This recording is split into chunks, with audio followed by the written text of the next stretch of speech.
One Shot Gaming nga pala mga bossing, nagbabalik na naman para sa isang napakalupit na gameplay. 'Di ba? Kaso dito hindi ko alam kung bakit late yung sounds natin, pero okay lang. So nakita nyo dito, duo versus squad tayo natin, bossing natin dito. So pag-rotate namin dito, napakarami pa rin nagaganap. Syempre, bababaan na natin yan kasi hindi tayo takot sa marami. Gustong-gusto nga natin yan. Kaso pagbaba natin dito, shockwave din pala. Buti na lang na shockwave natin siya dun. Tinutukan natin kaso hindi natin nadali, kaya okay lang. Pero okay lang kahit di natin madali yun sa unang engage. Basta gumamit lang kayo ng mga discard natin dyan. Since kung nanonood ka sa mga ano natin, magagamit mo yun. So dito, pag push natin, may sumusunod sa atin, kaya sinampal-sampal na natin to. Pinigwasan na agad natin yan. Galit na galit pa yung dogs niya dyan. So tamang hilan tayo dito. So nag-reposition na naman tayo. Pero kinuha pa rin natin yung high ground.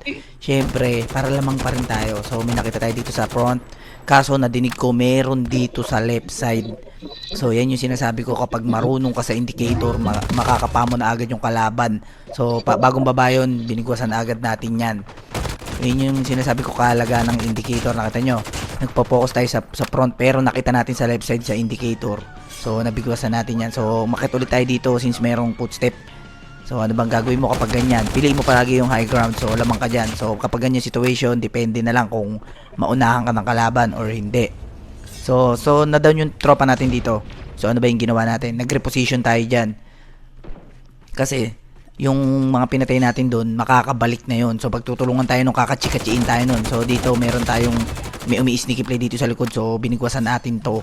Kasi kailangan talaga natin dalihin yan. Yan yung sinasabi ko na lagi nyo i-check yung likod. Bakit? Kasi kapag nag-engage ka dyan, tapos meron sa likod, kahit sabihin mo isa lang yun, madadali ka. O pagpalagay na natin, madadali mo yun, pero madadali ka rin. So dito nakita nyo, nakapuha tayo ng snowboard. So nag-flank na tayo rito, nag-push na tayo dito sa isang dudong na gustong magpakilala rito. Sinackwave na natin yan, sinampal-sampal na agad natin to.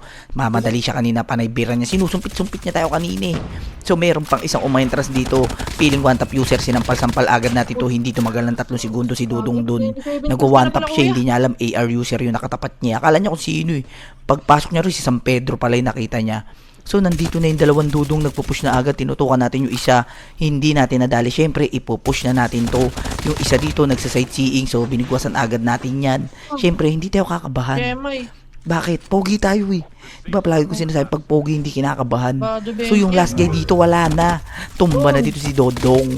Tingnan yung ginagawa, kinakabahan na yan pag last guy. Habol na habol sila. Diba? So mayroon pang umentras dito, sinampal agad natin yun. Syempre, Dodog, tagin na natin yung kakampi natin. Mabait tayo eh. Diba? So mayroon pa isa dito, bumalik pa talaga yung binigwasan natin dito kanina, hindi na nadala. Na-miss niya siguro yung bala natin, kaya yun, sinampal-sampal natin siya dyan. Bumalik pa talaga para sa loot eh. Marami naman pwedeng mag-loot, diba? Marami naman siyang pwedeng kuhanan ng loot. So dito, meron na naman gustong mga magpakilala dito na isang squad. So papalagan natin yan. Siyempre, bida tayo. Popost ba natin yan kung talo? Siyempre, hindi. So mayroong isa ditong nagpakilala, tinutukan na agad natin si Dudong dito. Gusto niya magpakilala kaya tinumba na agad natin niya. May umentras pa isang Dudong sa likod, sinackwave natin, pero di natin nadali. Pero okay lang, nag-reposition tayo dito. Tinutukan natin yung isa dito, hindi natin nadali, kaya itutumba na lang natin yung na-down natin doon. Ina-up ng Dudong, kaya tinuluyan na agad natin yan. Syempre, ipupush na natin yan kasi napitasan natin sila. Pag napitasan nyo, mag-push kayo. Kaso pag-push natin dito, mayroong nakipagtutukan dito. Pero siya yung nalusaw dyan. Pero muntik niya tayo madali. Pero syempre, pag pogi ka, lamang ka na agad. Pag pogi, buhay 500. Diba? Pogi tayo eh. So pag reposition natin dito, may umi-sneaky play na naman. Kaya tinutukan na natin si Dudong dyan. Sinampal-sampal na natin yan. Syempre, hindi na natin bibigyan ng pagkakataon yan eh. So yung third guy dito, wala na. Kinakabahan na. So pinush na agad natin yan. Pinabaan na agad natin si Dudong dito. Sinampal-sampal na natin yan. Syempre, pag nakakuha ka ng momentum, ituloy-tuloy mo na yan. So dito na naman natin sinasabi yung lagi i-check yung likod. Tignan nyo, may nagpapanggap dito na bulate. Kaya sinampal-sampal na natin to. Pinektusan na natin si kuya dyan kasi nagpapanggap na lumot, nagpanggap na damo. So 2v2 situation tayo dito, 2 times left. Ano pa ba yung gagawin? Syempre ipupush na natin niya, aggressive tayo eh. 'Di ba? So pag push natin dito, nakita natin yung isa nagpapanggap na kalawang, yung isa nagpapanggap na bato. Tinutukan natin yung nagpanggap na bato, nalusaw si Dudong dun. Isang last guy dito, kinakabahan na, hindi na alam kung anong gagawin, nagpanggap na siyang kalawang dito, nagpanggap na bakal. Siyempre pogi kaya nanalo yan. Diba? Ganun tayo kalupit pag pogi. Sabi sa inyo, pag pogi walang takot. Pag mayroon nun, dinaya Intensyon, yun. ano? Kaya kung pogi ka, mag-follow ka na, mag-react, mag-share. Kasama And din then, sa kita ka na lang tayo sa susunod na video. Bye-bye!